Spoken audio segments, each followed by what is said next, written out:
এরই পাশাপাশি আপনাদের আরও একটা গুরুত্বপূর্ণ দিক তদন্তের, যেটা পুলিশ অত্যন্ত গুরুত্বের সঙ্গে দেখছে, সেটা হচ্ছে ইনস্টাগ্রাম। এই যে ধৃত দ্বিতীয় বর্ষের পড়ুয়া, যার বিরুদ্ধে পেশায় যিনি মনোবিদ, তরুণীকে ধর্ষণ করার অভিযোগ, তার ইনস্টাগ্রাম প্রোফাইল, এইটা পুলিশের তদন্তের আতশ কাচের তলায়।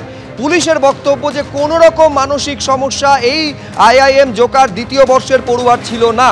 আমি আরও বিস্তারিত জানবো, কথা বলবো আমাদের প্রতিনিধি আবির দত্তর সঙ্গে। মূল প্রশ্ন হচ্ছে আবির, এটা একটা মিসিং লিঙ্ক, তার কারণ মনোবিদকে তিনি ডেকে পাঠিয়েছিলেন তার কাউন্সেলিংয়ের জন্য, অথচ পুলিশের দাবি যে কোনো রকম মানসিক সমস্যা তার ছিল না। ফলে কি কারণে ডেকে পাঠানো হয়েছিল, এটাও খবর পাওয়া যাচ্ছিল যে ধৃতের মা বাবার সঙ্গে পুলিশ কথা বলতে চাইছে। কি আপডেট রয়েছে?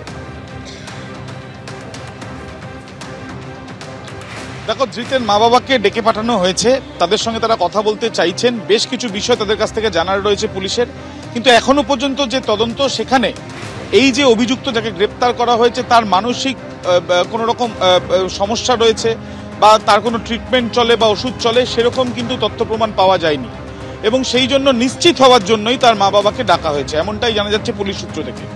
এবং তোমায় জানিয়ে রাখি, এই যে তাদেরকে ডাকা হয়েছে তার কারণ আমরা জানি, অভিযোগকারিনী তিনি জানিয়েছিলেন তিনি একজন মনোবিদ হিসাবে তাকে ডাকা হয়েছিল বলে তিনি গেছিলেন।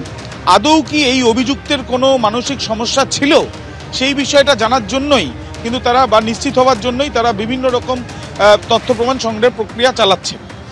তার যে ইনস্টাগ্রাম, অর্থাৎ এই যে 6 মাস ধরে যোগাযোগ ছিল বা 6 মাস ধরে যোগাযোগ করার চেষ্টা হয়েছিল, এবং তারপরেই কি এই অভিযোগকারিনীকে ডেকেছিলেন মনোবিদ হিসেবে তার কাছ থেকে সাহায্য পাওয়ার জন্য এই অভিযুক্ত, সেই বিষয়টা যেটা একটা সামনে আসছে।